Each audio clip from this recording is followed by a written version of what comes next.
Hello, మీ ఊర్లో వానలు పడుతున్నాయా? మాకైతే 3 రోజుల నుంచి చలిగాలి బాగా వేస్తుంది. ఈరోజు లైట్గా తుప్పరైతే స్టార్ట్ అయిందనమాట.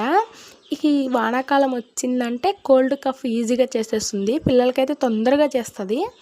మా బుడ్డోడికైతే లైట్గా కోల్డ్ అయితే వచ్చిందనమాట. ఇక దాని మూలాన అసలు ఏం తింటలేదు. అన్నం కూడా చాలా తక్కువ తింటున్నాడు, అసలు ఏం తింటలేదు.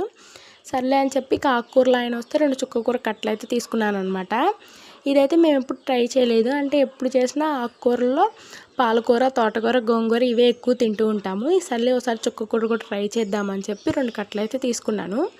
మనం పాలకూర, తోటకూర ఎట్లయితే టమాటాలు వేసుకొని వండుకుంటామో అట్లనే వండానమాట. దీని టేస్ట్ అయితే కొత్తగా ఏం లేదు, మనం గోంగూర తింటాం కదా అలానే ఉంది. కానీ కొంచెం వేసుకున్నా కూడా అన్నం ఎక్కువ కలుస్తుంది అనమాట.